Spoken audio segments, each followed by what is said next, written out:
uma vasta literatura sobre isso, mas há algumas coisas, você vai ver que a violência era acima de qualquer compreensão que nós teremos no nosso tempo. O Senhor então decide a julgar o homem naquela dispensação e exterminar a raça humana. Porém, quando Deus, na sua justiça e santidade, passa os olhos na terra, decidido a acabar com a raça humana, ele encontrou Noé, neto de Matusalém. E a Bíblia diz em Gênesis capítulo 6 que Noé era homem justo, reto e andava com Deus. Por causa dessa justiça e retidão, Deus pausa e abre um parênteses. E ele diz: toda a raça humana será exterminada, mas Noé e sua casa eu vou preservar. De modo que estava estudando hoje ao longo do dia, na madrugada de ontem, hoje eu estive dando uma pesquisada, eu descobri que Noé é tão importante para a raça humana quanto Adão. É óbvio que Adão é a matriz, é o primeiro homem, é o ser criado direto pela mão de Deus. Mas Noé, ele é o elemento que Deus preserva para reiniciar a raça humana, para dar prosseguimento. Quando Noé sai da arca, em Gênesis capítulo número 8, no versículo 15 ao 22, aí nós temos o início da terceira dispensação. Qual é a primeira dispensação? Da inocência. A segunda, da consciência. Lembra aí? A terceira é chamada de dispensação do governo humano.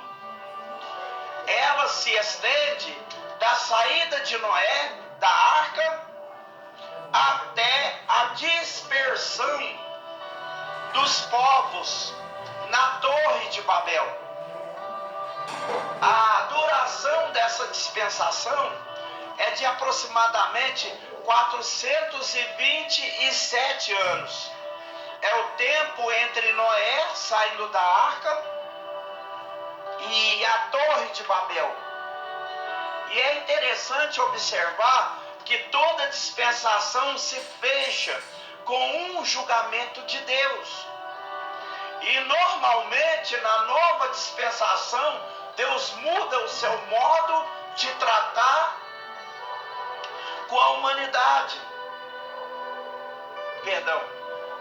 Na dispensação do governo humano, como eu disse, Deus manifesta que na dispensação anterior, o homem fracassou completamente a ponto de a humanidade ser julgada no nível tão violento quanto o dilúvio.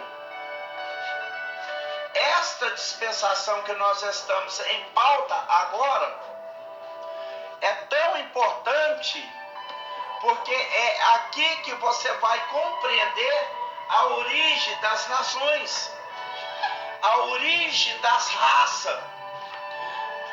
Pregador, isso importa no que para mim? Se você quer compreender o plano de Deus com a humanidade e o que está por vir, isso importa muito para você. Inclusive, para buscar compreensão, a origem, pelo menos dos povos mais conhecidos da história da humanidade. Vamos compreender que Noé, o único sobrevivente do dilúvio com a sua família, é o pai do século pós-diluviano. Consequentemente, ele é o pai de toda a humanidade a partir do dilúvio, porque antes dele houve o julgamento que exterminou toda a raça humana. Ele é a 10ª geração depois de Adão. Eu vou repetir. Noé nasce 10 gerações após Adão. Entretanto, ele morreu apenas 14 anos depois da morte de Sete. Quem que é Sete? Sete é o filho que nasce de Adão depois da morte de Abel. E a Bíblia diz que com o nascimento de Sete, Sete gerou Enos, e aí se começou a invocar o nome do Senhor. Significa que desde o altar, aonde Abel foi morto após o altar, até aquele momento, a raça humana se afasta de Deus. As gerações de Caim, Gênesis 4, é uma geração completamente perversa, afastada de Deus. É na geração de Sete que Deus volta a ser lembrado e adorado. E em Gênesis 4, nós temos a geração de Caim, e em Gênesis 5, nós temos a geração e a descendência de Sete. Em Gênesis 4, nós temos uma descendência que se afastou completamente de Deus. Em Gênesis 5, nós temos uma descendência que curva, que se inclina, que se volta para Deus. Noé é descendente dessa linhagem, a linhagem de Sete, aonde está Enoque, aonde está Matusalém e outros que temeram o Senhor no seu tempo. Presta atenção nisso. Durante as 8 gerações anteriores ao dilúvio e depois do dilúvio, Noé viveu mais 350 anos. Durante todo esse período, Noé foi um homem justo, perfeito, e andava com Deus. Ele andava com Deus. Noé é tão importante no Antigo Testamento que eu vou dizer que é brabo. Noé é tão importante no Antigo Testamento quanto João Batista no Novo Testamento. É interessante que quase não se prega nenhum dos dois. Que comparação é essa? João Batista é quem faz a transição da dispensação da lei para a dispensação da graça. Nós vamos chegar lá. João Batista é o homem que fecha a porta da dispensação da lei, caminha pelo corredor do período interbíblico e abre a porta da dispensação da graça. Não é por acaso que Jesus diz que dentre os homens nascidos de mulher não nasceu nenhum maior do que João Batista. Para Jesus dizer isso, meus irmãos, Noé é o homem que transiciona o velho mundo antediluviano para o novo mundo pós-diluviano. Os irmãos vão observar que Noé é muito importante no plano de Deus na história, de tal modo que a Bíblia diz em Hebreus 11 que ele se tornou herdeiro da justiça, que é pela fé. Naturalmente, baseado em Gênesis capítulo 2, versículo 6, alguns acreditam que antes do dilúvio não havia chuva sobre a terra. O dilúvio é a primeira chuva e o céu se abre e os abismos cerram. Depois do dilúvio, quando toda a raça humana é destruída e apenas 8 vidas são salvas, a família de Noé. E é bom lembrar que tem gente que pensa que antes do dilúvio só havia na terra Noé e a aldeia onde ele morava. Presta atenção, já havia povos espalhados em todas aquelas regiões do mundo. Leia sobre os gútios. leia sobre os acádios, leia sobre os amoritas, leia sobre os sumérios, leia sobre os elamitas. São prováveis povos antediluvianos que já construíam cidades e fortalezas, e já guerreavam e se destruíam e derramavam sangue sobre a terra de forma violenta. Após o dilúvio, Deus estabelece um outro período sobre a terra, e nesse período o Criador, ele entrega a terra purificada e dá ao homem o governo absoluto sobre ela. No Éden, o Senhor não deu governo absoluto, ele disse guarda, mas é o Senhor que governava. A partir do dilúvio, o homem se torna governante sobre a terra. Cabia a Noé e os seus filhos a fazer isto. Quem está entendendo? Diga, Deus deu ao homem poder de governo para governar. Mas eu quero ir no item de número 1, que é o nosso primórdio. Coloca aí no seu anotação 1, o destaque importante. Se você está com o papel, coloque número 1, Inter número 1. Na experiência do dilúvio, se destaca algo que o pecado trouxe sobre a raça humana e que Deus quis reajustar e corrigir. Preste atenção nisso aqui.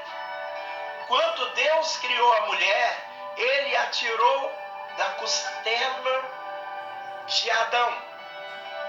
Deus tirou ele na costela, do lado, né? Eu não sei se é no esquerdo ou se é no direito. A Bíblia não fala sobre isso. Na tradição judaica, a expressão costela não é costela. Na tradição judaica, a ideia de costela ali é Deus tirando a metade do homem. E dessa metade que ele cria a mulher e preenche a outra metade do homem, de forma que ambos se formam uma só carne. Por isso, outros dizem que ele cerrou carne no seu lugar. Ou seja, ele faz a reestruturação e forma a mulher de onde tirou do lado. Alguém já disse que Deus não tirou da cabeça para ela não ser mandante, embora em algumas casas, né, as esposas mandam.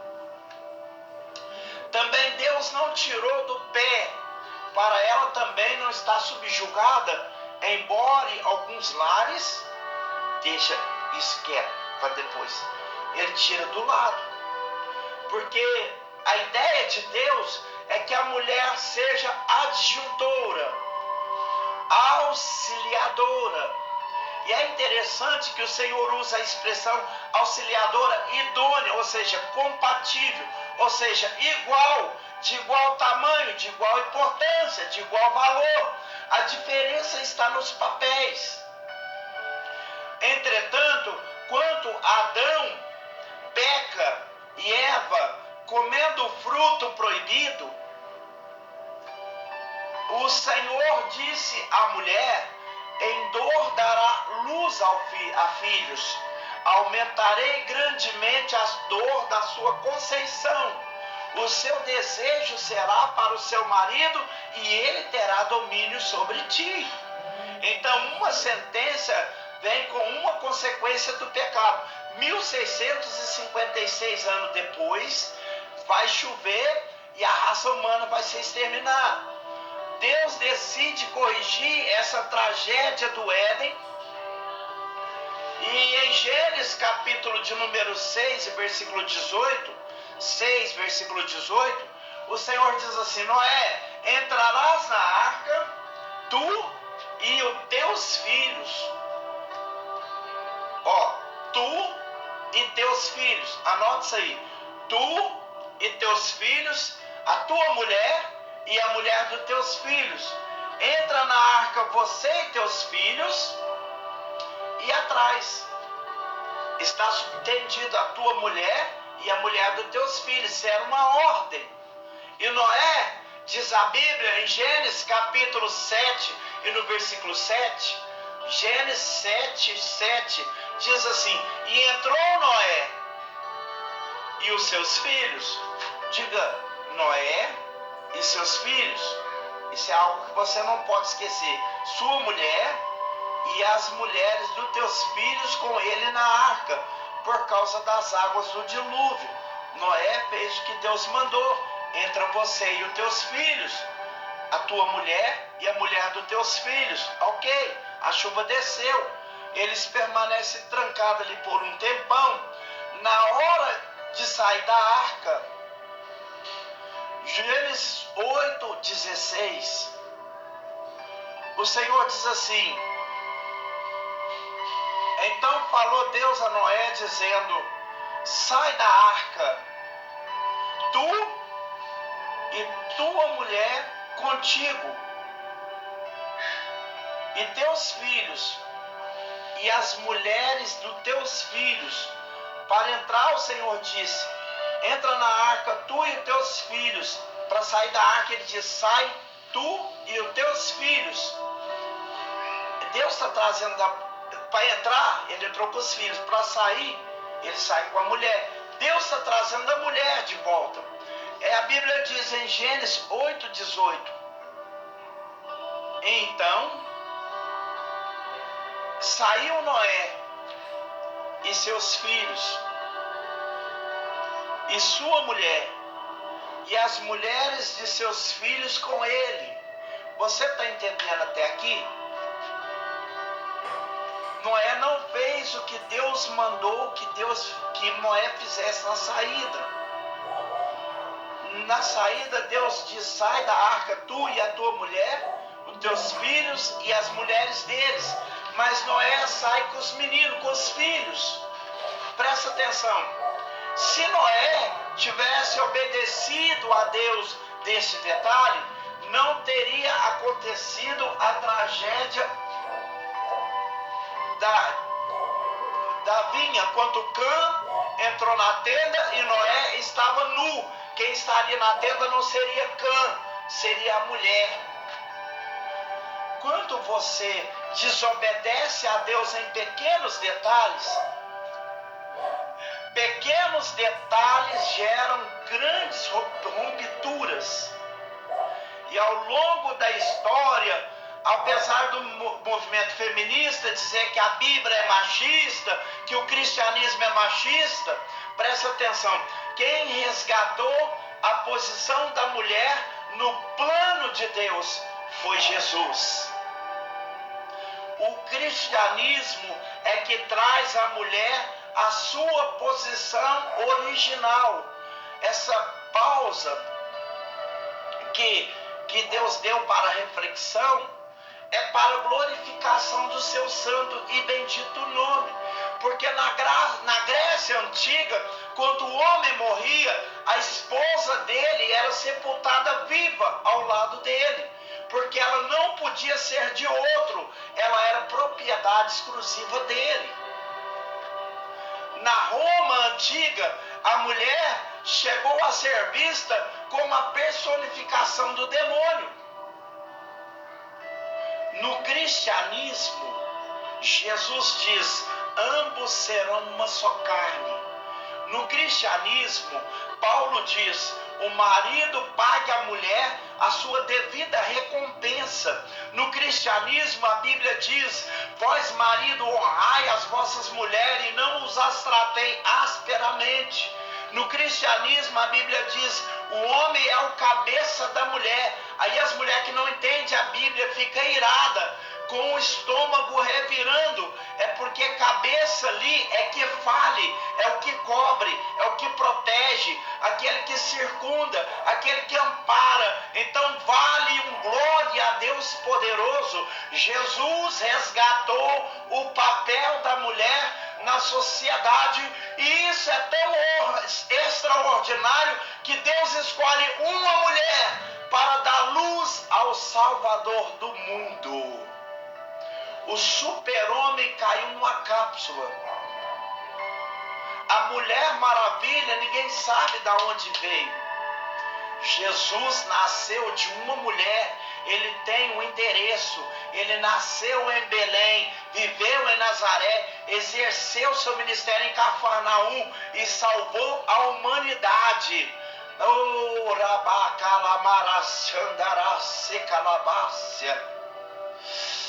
meus irmãos, e o item de número 2, a importância de Noé no plano divino. Deixa eu te fazer entender quem era Noé. Você escreveu o item de número 2? Então escreve aí. Durante 600 anos, antes do dilúvio, Noé foi contemporâneo de Matusalém, o seu avô. Quem era Matusalém?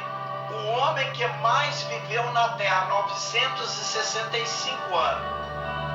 Então, quando Noé nasceu, Matusalém tinha 365 anos e Noé conviveu com ele por 600 anos. Matusalém tinha 243 anos quando Adão morreu. Significa que Matusalém viu de Adão toda a experiência do Éden. Toda a revelação de Deus do Éden a Adão, Matusalém ouviu do próprio Adão. Porque quando Adão morre, Matusalém tem 243 anos, teve tempo suficiente para ouvir toda a experiência de Adão no Éden.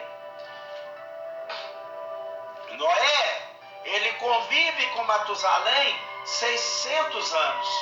Significa que Noé recebeu do próprio Matusalém as informações de todos os acontecimentos do período do Éden, da queda da raça humana, da construção dos povos antediluvianos. Noé ouviu do seu próprio avô história de como Deus, como viveu como o primeiro casal do pecado da humanidade. Presta atenção, ele era um oráculo vivo. Ele era um oráculo vivo. Em Noé, toda a adição do velho mundo, o mundo antediluviano, vem para o novo mundo porque ele conhece. Ele ouviu do seu avô, que ouviu do próprio Adão. Esse novo mundo, aqui eu me refiro ao pós-diluviano, foi povoado por Noé e pelos seus filhos. A Bíblia diz que Noé continuou grande e justo diante de Deus por mais 350 anos. Não é por acaso que a Bíblia denomina pregador da justiça, em razão da sua integridade moral, do seu testemunho pessoal e também da sua comunhão com Deus. Ele era uma testemunha viva do Éden, da queda de Adão, do assassinato de Abel, de tudo que se deu nesse período. Ou seja, aquele povo pós-diluviano, ele tinha tudo para decidir seguir a Deus, porque ouviram do próprio Noé. Ele não ilustrava imaginações, ele falava do que ouvira, falava do que havia visto. É natural acreditar, e eu estava refletindo nisso hoje pela manhã, que aquele povo pós-diluviano, eles tinham todas as razões, subsídio e elemento para viver em santidade para Deus. Sim ou não, pessoal? Entretanto, Noé sai da arca. Vamos ver o que se dá nesses 427 anos. E não vamos gastar 427 anos. Quando Noé sai da arca, ele edifica um altar ao Senhor. Hoje eu falei de altar. E ali Deus faz uma aliança chamada aliança noética com Noé. Ele faz uma aliança com Adão no Éden. Depois ele faz uma aliança com Noé. E nesta aliança o Senhor fez algumas promessas. Primeiro, o Senhor disse: a terra não será amaldiçoada novamente. Isso é o amor de Deus para conosco. Segundo, o Senhor diz: povoem a terra. A mesma mensagem que Deus deu a Adão e Eva, Ele dá a Noé e os seus filhos: povoem a terra, multipliquem, sejam fecundos. Agora o Senhor diz: governem sobre tudo. O Senhor dá a Noé e os seus filhos o governo sobre o mundo. Isso está em Gênesis 9. E o Senhor disse a Noé e os seus filhos: dominem sobre todos os animais. Olha o que o Senhor diz: eu colocarei sobre todos os animais temor acerca de vós. Então o domínio que o homem tem sobre os animais não é porque o homem é mais forte, é porque Deus imprimiu na natureza temor em relação ao homem, para que o homem exerça domínio. E o Senhor diz: se alimentem de toda a carne, da carne do animal. Está em Gênesis 9. E ali o Senhor declara a lei da pena de morte. A violência cresceu tanto no mundo antediluviano, conforme nós lemos em Gênesis capítulo 6, versículo 11, e em Gênesis 8, 21, que depois do dilúvio, Deus procura salvaguardar a intocabilidade da vida. E o Senhor diz: aquele que matar certamente morrerás. É uma forma de Deus frear o homicídio na raça humana. Isso faz parte da aliança. Depois o Senhor diz: nunca mais haverá outro dilúvio. Todas as vezes que eu derramar chuva sobre a terra e eu estender o meu arco, eu me lembrarei deste pacto que faço convosco. Então o arco vira o símbolo desta aliança. Diga comigo: tinha tudo para ser perfeito. Mas não esqueça de uma coisa: os homens, mesmo os mais abençoados dos homens, podem ser vencidos pelos seus impulsos, desejos e vacilo. E aí vem o terceiro aspecto que eu quero considerar, e talvez eu pare e a gente continua essa dispensação amanhã, para não estender muito. Eu quero que você entenda. A Bíblia diz em Gênesis 9, 21, que Noé plantou uma vinha e embebedou-se dela. E bêbado, Noé ficou nu, jogado ao chão, embriagado e despido. E o texto diz que Cã, entrando na tenda, viu a nudez do seu pai. Tanto a tradição judaica quanto a tradição talmúdica sugere que o ato de desonra não se resumiu ao fato de olhar a nudez do pai e ri-se dele. A tradição diz que há uma desonra grave de Cã e do seu filho Canaã em relação a Noé. E depois da desonra que eles cometem, eles zombam da condição de humilhação e de exposição a que Noé estava. Quando eles contam para Jafé e Sem, diante do nível de desonra, Sem e Jafé fecham os olhos, tipo, vamos esquecer isso. Não se toca nisso mais. E eles entram na tenda de olhos fechados, cobrem o seu pai, porque o nível de desonra que Cã e Canaã havia cometido era o limite da tolerância. E o texto diz que quando Noé acorda e percebe a desonra que sofrera, ele lança uma maldição sobre Cã e uma maldição mais pesada sobre Canaã, o seu neto, filho de Cã.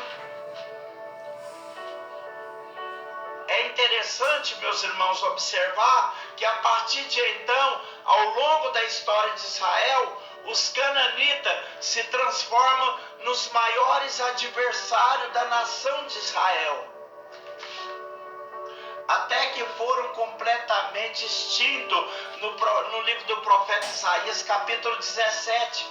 É a dispensação do governo humano. Sem, Cã e Jafé virou todo o processo do dilúvio. Eles viram como Deus tratava com seu pai, e ainda assim Cã ainda teve a coragem de desonrá-lo, de expô-lo e de envergonhá-lo.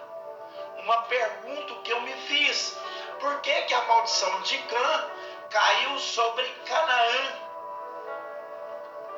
E eu estava lendo uma resposta hoje de um pastor hebraísta, Marcelo de Oliveira. Ele diz que as maldições e as bênçãos sobre os 3 filhos de Noé têm em vista os seus descendentes. Por isso que a maldição de Cã se cumpre em Canaã. Por outro lado, ele menciona que essa maldição não estava no aspecto da intimia, mas estava no aspecto moral. Os cananitas iriam se comportar em suas naturezas como seu pai se comportara em relação ao seu avô. Ali se estabelece um marco na história, porque o homem que é o pregoeiro da justiça se permitiu embebedar, e dentro da sua própria casa ele teve um filho que te desonrou. Mas deixa eu te explicar um negócio em cima disso. Eu amo a Bíblia, e quanto mais eu leio, mais eu amo. E quanto mais a história vai se desenrolando, mais encantado eu fico com o zelo de Deus comigo e com você. Por quê? Porque se a Bíblia não tivesse registrado a embriaguez de Noé, se a Bíblia não tivesse registrado o adultério de Davi, se a Bíblia não tivesse registrado a idolatria de Salomão, se a Bíblia não tivesse registrado a mentira de Pedro, o temperamento impulsivo de Paulo, nós seríamos tentados a achar que eles eram mais especiais do que nós. Nós teríamos argumento de que eles conseguiram porque eles viviam numa esfera e uma dimensão espiritual mais ampla do que nós. O que a Bíblia está nos ensinando aqui é que eles pecaram, que eles falharam, mas andaram com Deus. significa, meus irmãos, significa entender que a minha e a tua fraqueza não é álibi que justifica permanecer em estado de miséria. Não é álibi que justifica permanecer em estado de pecado. O Deus que ministrou e manifestou misericórdia com Noé, com Davi, com Paulo, com Sansão, com Pedro, é o Deus que manifesta misericórdia comigo e contigo. E o que nós precisamos é tomar uma postura de rendição diante dele e servi-lo com alegria no coração. Aleluias, louvado seja Deus. Aí a Bíblia diz, não peque, mas se pecarmos, temos um advogado perante o Pai, Jesus Cristo, o justo. O fato é que Noé lança uma palavra contra Cã e contra Canaã. A partir daí, nós vamos encontrar em Gênesis capítulo 9 a descendência dos 3 filhos de Noé. Vamos descobrir de onde a gente veio? Pregador, eu leio a Bíblia, mas não suporto genealogia. Tem muita gente que está nessa lista, que não lê de jeito nenhum genealogia. Tem pessoas que não gostam de genealogia. Fulano gerou fulano, que gerou cicrano, que gerou, que vai trazendo geração. Alguns crentes dizem assim, essa é a parte mais chata da Bíblia. Mas essa é a parte que decifra aonde nós estamos. Gênesis 9 traz para nós, e obviamente que eu não vou tomar tempo falando em cada detalhe, porque nós não temos tempo e é preciso concluir, mas Gênesis capítulo de número 9, a Bíblia traz para nós, Gênesis 10, a genealogia dos filhos de Noé. Sem, Cã e Jafé. E a Bíblia Sagrada diz que Sem gerou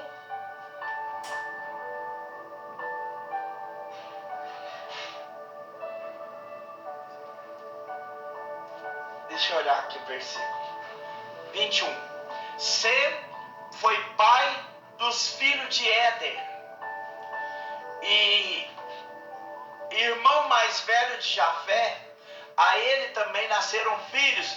O filho de Sam foi Elão, Azul, Apassad, Mid, Arã. Os filhos de Arã, Uz, Jeté e Mas.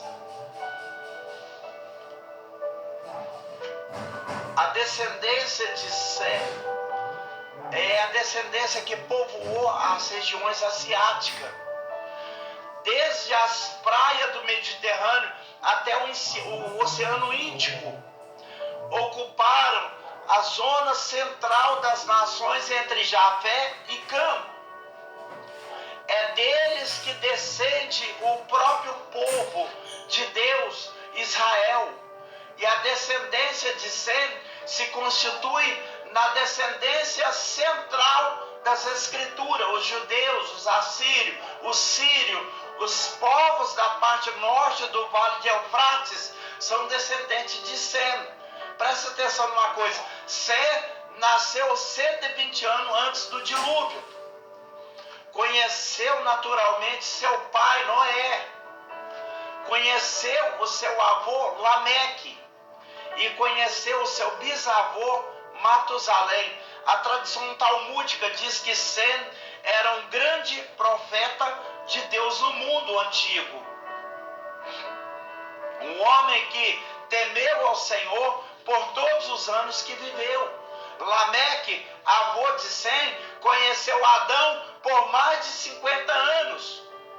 E conheceu Matusalém por mais de 250 anos. Ei, o que eu quero dizer é que o neto Sem sentava no colo do vô Lameque e ouvia as histórias de Adão. e ouvia a história de Matusalém. Por que os homens viviam tantos anos, pregador? Porque Deus cuidou de fazer com que a mensagem fosse passada.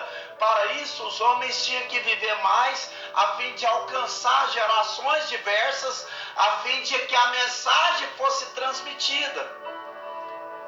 Noé viveu até o tempo de Abraão. Então, Deus criou pontes na história para ir transmitindo a mensagem que ele queria transmitir para o mundo. Segundo a tradição, Sem chegou a alcançar o tempo de Isaac e o tempo de Jacó, porque ele vive há cerca de 500 anos. Você consegue imaginar as histórias?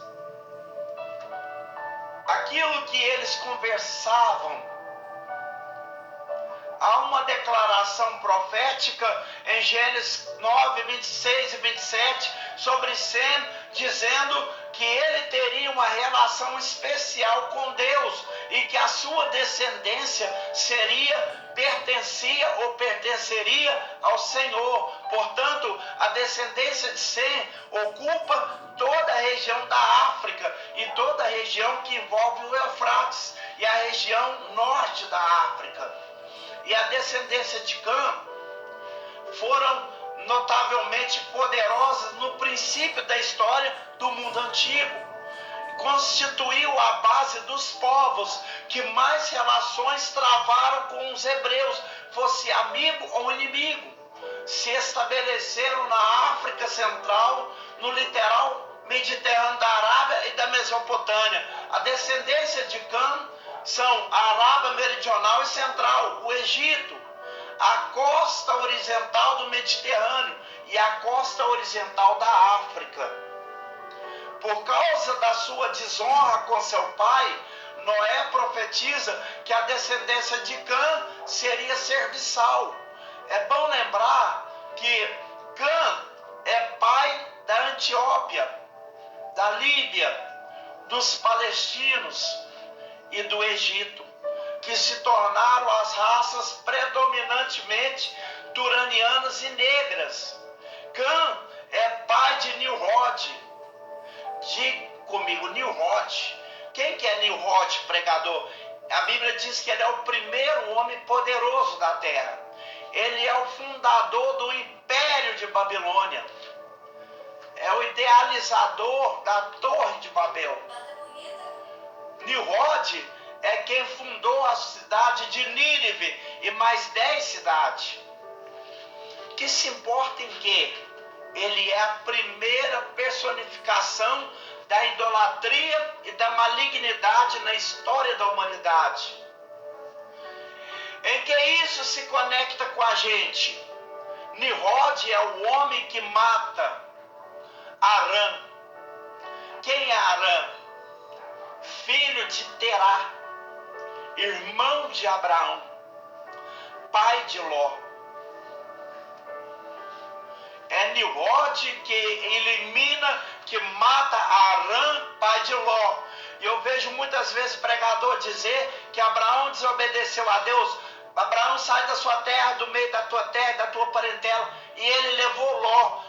Presta atenção, quando o irmão mais novo morria, se ele tinha filha, cabia o irmão mais velho assumir a responsabilidade pela família. O que Abraão fez foi cumprir aquilo que a tradição horizontal estabelecia.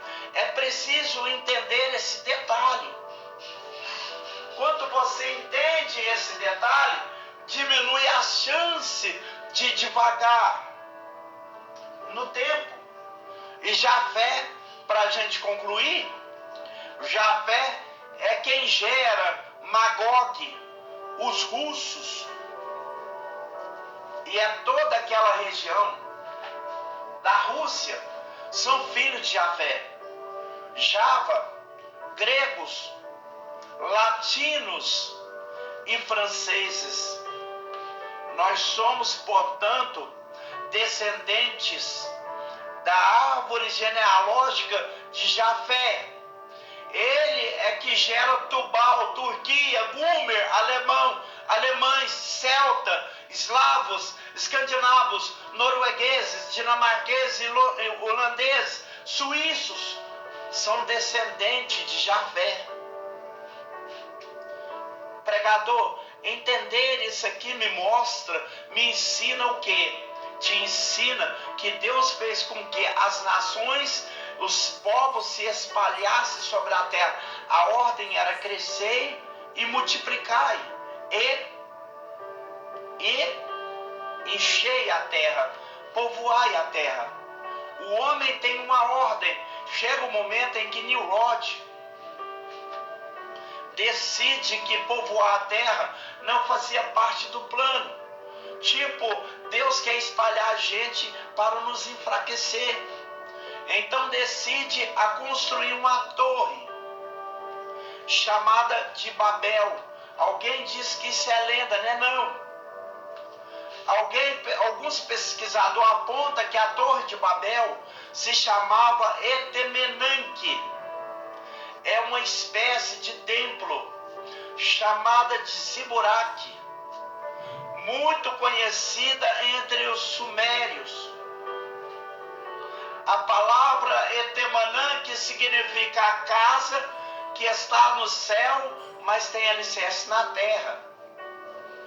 Segundo as pesquisas, esse Ziburate alcançou a cerca de 90 metros de altura. Presta atenção, um prédio de 90 metros hoje não é um pequeno prédio. Nós estamos falando de uma geração muito distante de nós. Aqui é o ponto culminante dessa terceira dispensação. É o momento em que a raça humana de novo afronta a Deus. E quando Deus vê aquilo, ele para e diz: epa, desçamos. Essa é a primeira vez na Bíblia que você vai encontrar Deus dizendo: vou descer para resolver pessoalmente. Ele cria Adão e a leitura do texto dá a entender que ele manipula, que ele modela, mas depois disso, mesmo no dilúvio, ele não diz desçamos. Mas agora Deus diz desçamos. Eu disse que não ia destruir mais a raça humana, mas eu não posso permitir isso aqui. E Deus desce e cria a chamada confusão das línguas. Agora ninguém se entende. Esse episódio é muito importante porque é aqui que se geram as nações, as culturas, os povos, as línguas. E eles são espalhados pelos territórios da terra para cumprir-se aquilo que Deus havia estabelecido: crescei, multiplicai e enchei a terra, governe. É incrível como Deus não quebra a sua aliança.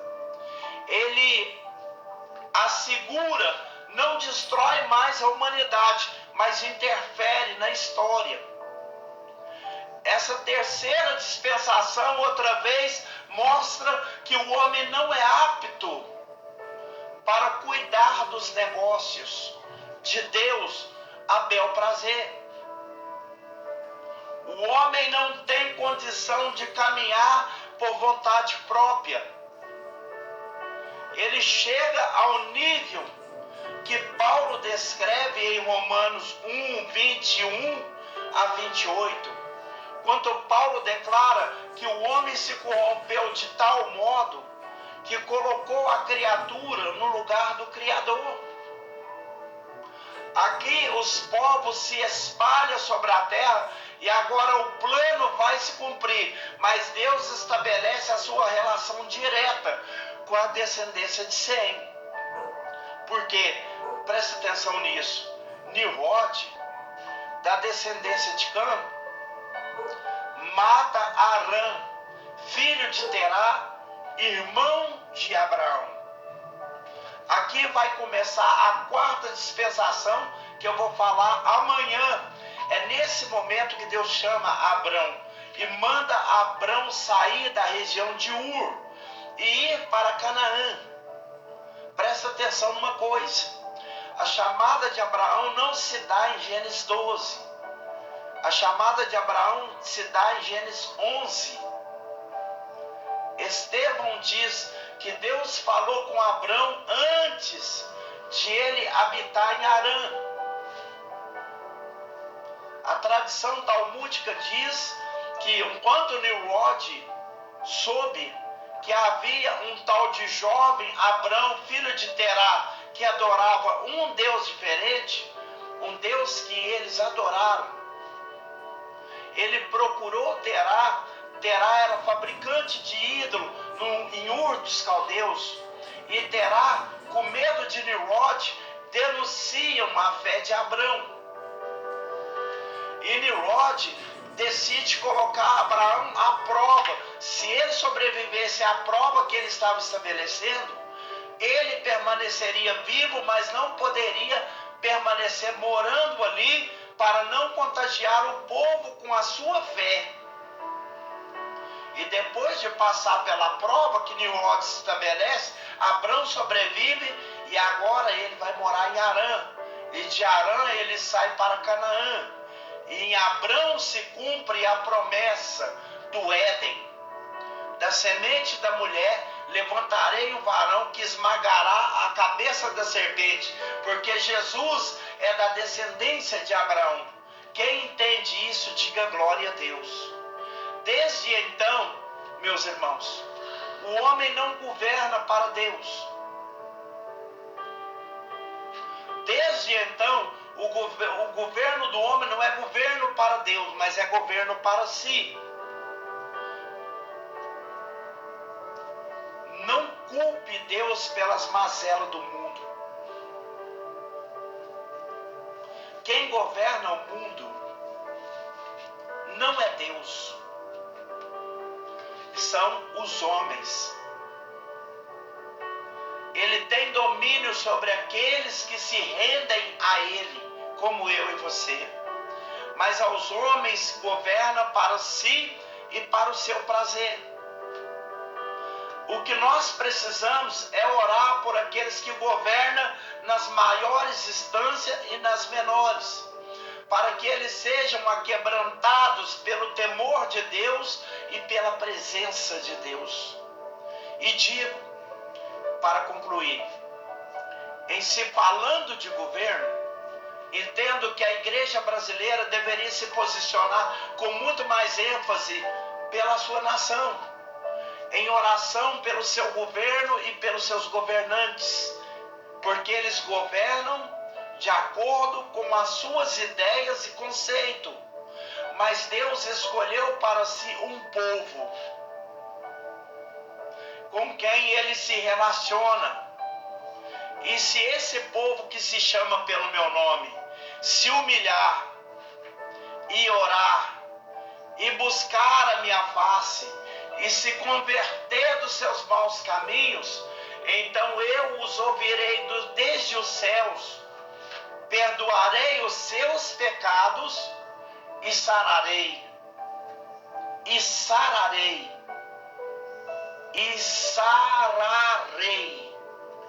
a sua terra. Meus irmãos, eu vou finalizar essa mensagem aqui, mas eu gostaria de deixar para os irmãos que estão ainda presentes: ensinamento é coisa preciosa, ensinamento é coisas que nós temos que manter sempre em nossas consciências. O ensinamento de Deus é algo que nós temos que estar sempre interligados. E no meu canal, ali eu deixo muitos ensinamentos, né? Eu não estou em busca de ganhar placa, porque o meu canal não se monetiza. Ali eu deixo mais mesmo para informação e conhecimento, né? Eu deixei lá sobre Abrão, Lá eu falo sobre tudo. Eu vou estar escrevendo o nome do canal. Você que quiser saber mais coisas acerca de qualquer coisa, né, eu coloco lá todo tipo de comentário para enriquecimento da fé das pessoas. Então você pode pesquisar, esses nossos ensinamentos colocado lá e lá você vai ter muitas informações acerca de tudo a respeito da Bíblia.